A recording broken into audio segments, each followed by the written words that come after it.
जय श्री श्याम। रीता जी अभी अभी अपने पति मुकेश जी के लिए कॉफ़ी बनाकर किचन से निकली ही थी कि सामने से लता को आता देख कर उनका पारा चढ़ गया। रीता जी, जब सारा काम हमें ही करना है तो तुम्हारा क्या काम? यहाँ तुम्हें पता नहीं कि हमें सुबह उठते ही कॉफ़ी पीने की आदत है। लता, माँ जी मैं आ रही थी लेकिन रोहन को जल्दी ऑफिस जाना था, उनके कपड़े प्रेस करने में टाइम लग गया। रीता जी, बस हर बात में बहाना पहले ही तैयार रहता है। लता को शादी करके आए अभी केवल 4 महीने ही हुए थे।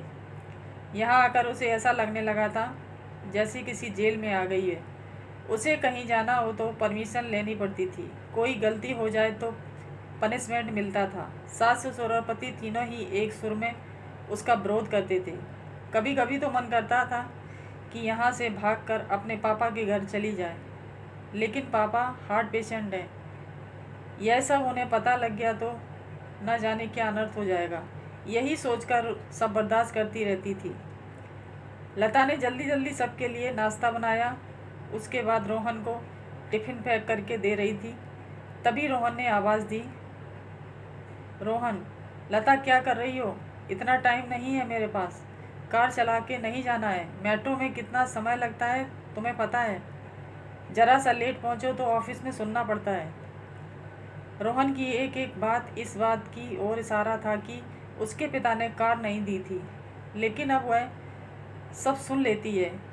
पिता को कैसे बताए कि जिन्हें आपने उसका जीवन साथी चुना था वह पैसों का लालची है। एक दिन शाम को रोहन घर आया तो उसने अपने पापा से बात की, रोहन, अब मुझसे नौकरी नहीं होती। वो आपके पुराने दोस्त शर्मा जी मोटर पार्ट बनाते हैं, मैं चाहता हूँ कि उसकी सप्लाई शुरू कर दूँ। पापा, लेकिन बेटा उसके लिए तो कम से कम 10 लाख रुपए चाहिए होंगे, वो कहाँ से आएंगे? रोहन, वही सोच रहा हूँ। तभी लता चाय बनाकर लाती है। रोहन, लता तुम अपने पापा से कुछ पैसे उधार ला सकती हो? लता का शब्द जवाब दे चुका था। रोज रोज के तानों से दुखी होकर उसने जवाब दिया, लता, रोहन मेरे पिता के भरोसे मत रहना, उन्होंने मेरी शादी करके अपना फ़र्ज पूरा कर दिया। अगर आपको नौकरी करने में दिक्कत है तो मुझे जॉब करने दो, दोनों मिलकर कमाएंगे। यह सुनकर रोहन का पारा चढ़ गया।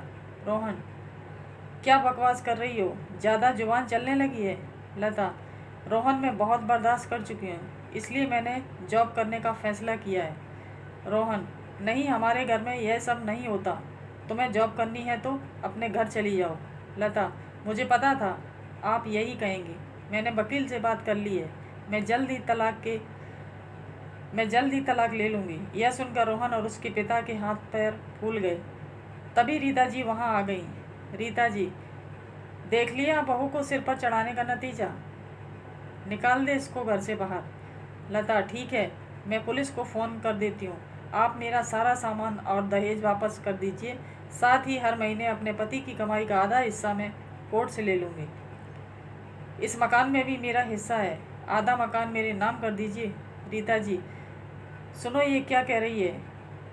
मुकुल जी, बेटी ऐसी बात क्यों कह रही हो? आज के बाद हम तुमसे कभी कुछ नहीं कहेंगे, तू अपने कमरे में जा। लता, नहीं पापा जी, बहुत बर्दाश्त कर चुकी हूँ मैं, अब मुझसे ये दिन भर के ताने बर्दाश्त नहीं होते। आप लोग इतने लालची होंगे ये मैंने कभी सपने में भी नहीं सोचा था। रीता जी, इसके बाप को फ़ोन करके बुलाइए, इसके मुंह लगने से अच्छा है उनसे डायरेक्ट बात करते हैं। लता, माँ जी मेरे पिता हार्ट पेशेंट हैं, अगर इस बात को सुनकर उन्हें कुछ हो गया तो इसके ज़िम्मेदार आप लोग होंगे। रोहन, ये तुम्हें क्या हो गया? आज से पहले तो तुमने कभी ऐसी बात नहीं की। लता, मैं आज तक आपके और मम्मी पापा जी के हर ताने को बर्दाश्त करती रही। 20 लाख रुपए मेरे पापा ने शादी में खर्च किए, फिर भी आपको कार चाहिए, बिजनेस करने के लिए पैसा चाहिए।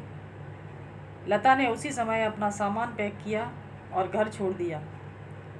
जाने से पहले उसने अपने सास ससुर और पति तीनों को कहा, लता, अगर मेरे पापा को आपने कुछ बताया तो मैं आपको अरेस्ट करा दूंगी, तलाक का नोटिस आपको मिल जाएगा, चुपचाप साइन कर देना। लता वहाँ से निकलकर अपनी एक सहेली के फ्लैट में पहुँच गई। एक दिन पहले उसी ने उसे हक के साथ अपना आत्मसम्मान बचाने के लिए समझाया था। लता कोमल में आ गई, लेकिन अब आगे क्या होगा? कोमल, चिंता मत कर, मैंने बात कर ली है। मेरे ऑफिस में जगह खाली है। कल से तू जॉब करेगी और मेरे साथ रहेगी। 1 महीने तक जॉब करने के बाद लता एक दिन अपने घर जाती है और पिताजी को सारी बात बताती है। उसकी बात सुनकर उसके पिता कहते हैं, पिता, बेटा मुझे तूने क्यों नहीं बताया? लता, पापा आपने मेरे लिए बहुत कुछ किया है, अब मैं आपको परेशान करना नहीं चाहती थी।